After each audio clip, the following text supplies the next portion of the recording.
Assalamualaikum warahmatullahi wabarakatuh. Halo teman-teman semua, perkenalkan kami dari kelompok 10 yang beranggotakan saya sendiri, Wilujeng Hairunisa, dan rekan saya Iska Veronica. Di sini kami akan membahas tentang menganalisis kinerja bisnis retail. Dalam materi kali ini terdapat dua pokok pembahasan. Yang pertama yaitu analisis kinerja manajemen retail melalui kinerja barang dagangan. Yang kedua, metode analisis kinerja barang dagangan.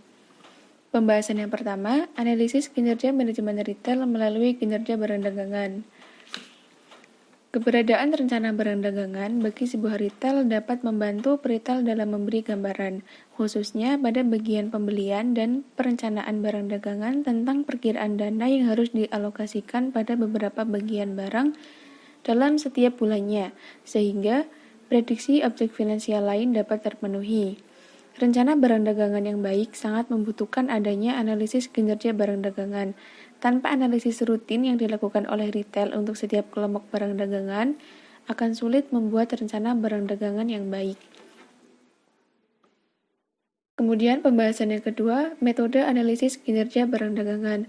Terdapat 4 analisis. Yang pertama analisis ABC, kemudian yang kedua analisis Shellrock, yang ketiga metode multi atribut, dan yang keempat analisis kuadran.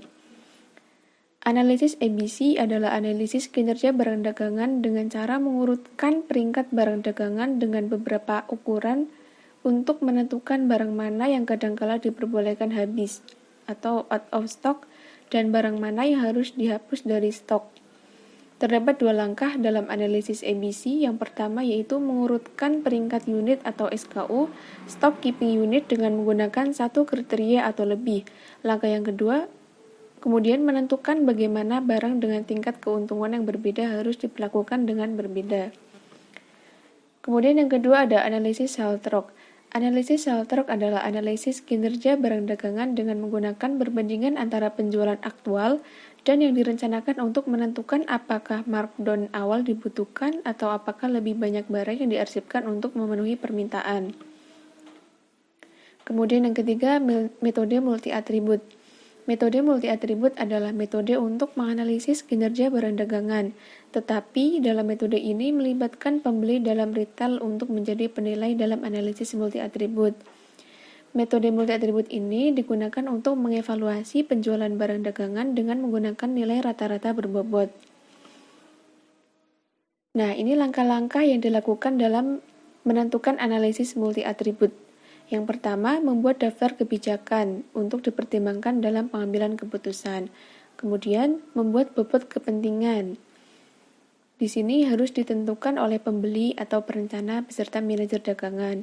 Kemudian yang ketiga, membuat penilaian tentang pengaruh merek individual di tiap kebijakan. Dan yang keempat, dikalikan kepentingan tiap kebijakan dengan pengaruh tiap mesin atau pabriknya. Nah, teman-teman bisa dilihat di dalam tabel.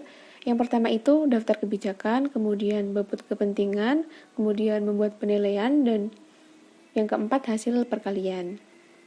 Kemudian langkah yang kelima, menjumlahkan hasil kali tiap barang untuk semua kebijakan. Nah, hal ini digunakan dalam penentuan peringkat kepentingan. Sekian presentasi dari saya, selanjutnya akan dijelaskan oleh rekan saya. Terima kasih. Baiklah, di sini saya akan melanjutkan presentasi dari teman saya. Di sini saya akan membawakan materi tentang analisis kuadran. Setelah mendapatkan pemahaman tentang operasional kegiatan toko, hal yang sangat penting dipahami oleh seorang peritel adalah evaluasi terhadap item-item barang dagangan, yang menjadi faktor penyumbang penting kontribusi keuntungan toko. Analisis kuadran merupakan suatu metode analisis yang dapat membantu seorang peritel membuat strategi dalam menyiapkan kombinasi merek-merek barang dagangan yang dapat memaksimalkan keuntungan.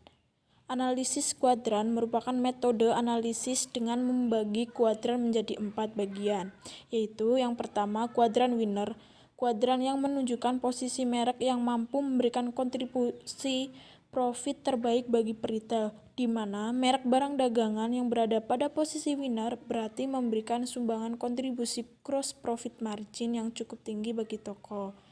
Di samping itu, dapat dikelompokkan dalam barang-barang yang fast moving karena tingkat penjualan per unit per minggunya juga cukup tinggi. Yang kedua ada kuadran traffic yang menunjukkan bahwa merek-merek barang dagangan dalam kelompok ini mempunyai tingkat penjualan yang cukup tinggi, tetapi sumbangan kontribusi margin kotornya rendah.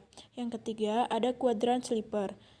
Kuadran sleeper adalah kelompok merek-merek yang sumbangan kontribusi margin kotornya cukup tinggi bagi peritel, tetapi tidak diikuti oleh tingginya tingkat penjualan produk atau produk tersebut dapat dikategorikan sebagai produk yang sulit terjual. Yang keempat, kuadran loser. Kuadran loser adalah apabila merek barang dagangan tidak memberikan kontribusi margin kotor yang baik dan juga memiliki tingkat penjualan yang rendah atau produk tersebut dapat dikategorikan sebagai slow moving product. Di sini kita dapat melihat pada tabel yang menunjukkan karakteristik dari masing-masing kuadran dengan lebih jelas. Selanjutnya, di sini ada contoh kasus dalam operasional sebuah convenience store yang membutuhkan pendekatan analisis kuadran dalam menyelesaikannya. Sebuah convenience store menjual berbagai kebutuhan sehari-hari. Salah satu unit produk yang dijual adalah minuman ringan bersoda kemasan 1 liter dengan merek Sprite, Fanta, Coca-Cola, FN, dan Miranda. Berdasarkan pencatatan yang dilakukan oleh pihak manajemen toko, penjualan merek-merek tersebut per minggunya adalah sebagai berikut. Sprite dengan penjualan per kemasan per minggu 5, Fanta dengan penjualan per kemasan per minggu yaitu 50, Coca-Cola dengan penjualan per kemasan per minggu 5, FN dengan penjualan per kemasan per minggu 60, dan yang terakhir Miranda dengan penjualan per kemasan per minggu 10. Di samping data penjualan per kemasan per minggu dicatat pula gross profit per kemasan per minggu untuk masing-masing merek tersebut dengan data sebagai berikut. Kita lihat di tabel dengan Sprite gross profit per kemasan per minggunya yaitu 1%, Fanta dengan gross profit per kemasan per minggunya min 1%, Coca-Cola dengan gross profit per kemasan per minggunya 8%, FN dengan gross profit per kemasan per minggunya min 25%, yang terakhir Miranda dengan gross profit per kemasan per minggu dengan 5%. Berdasarkan data-data di atas, peritel sangat diharapkan dapat melakukan evaluasi terhadap tiap-tiap merek minuman ringan bersoda tersebut. Langkah yang pertama, tetapkan titik tengah analisis kuadran. Yang kedua, tentukan posisi masing-masing merek dalam kuadran. Yang ketiga, manakah merek-merek yang dapat dikategorikan dalam winner, loser, traffic, dan sleeper. Dan yang keempat, merek-merek mana yang tetap dipertahankan dan merek-merek mana yang harus tidak dijual atau dipajang lagi.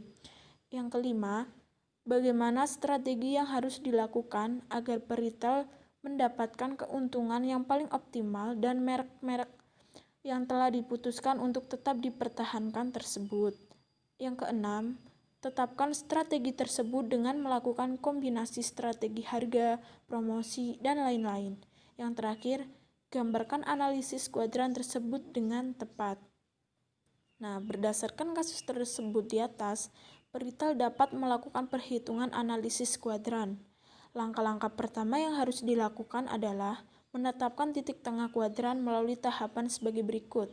Yang pertama, menetapkan persentase penjualan per kemasan per minggu.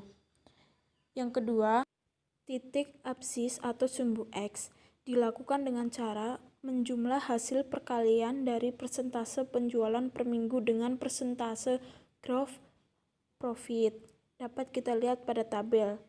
Di sini kita lihat titik absis kuadran adalah min 11,1935.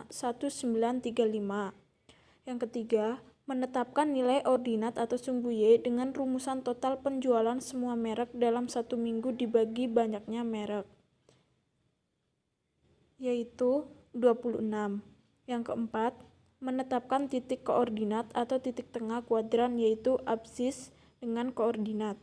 Titik absis ditentukan dengan rumus total penjualan tiap minggu untuk semua merek atau jumlah merek, yaitu min 11,1935. Nilai ordinat adalah 26.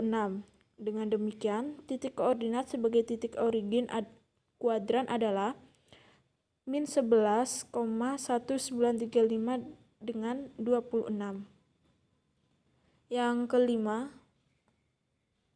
menetapkan titik koordinat masing-masing merek. Titik koordinat masing-masing merek ditetapkan sebagai berikut. Absis berdasarkan persentase margin kotor, sedangkan ordinat berdasarkan jumlah penjualan per kemasan per minggu. Yang keenam, menetapkan kategori tiap-tiap merek.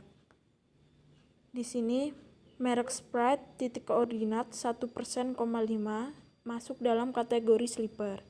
Yang Fanta titik dengan titik koordinat min 1%,50 masuk dalam kategori winner.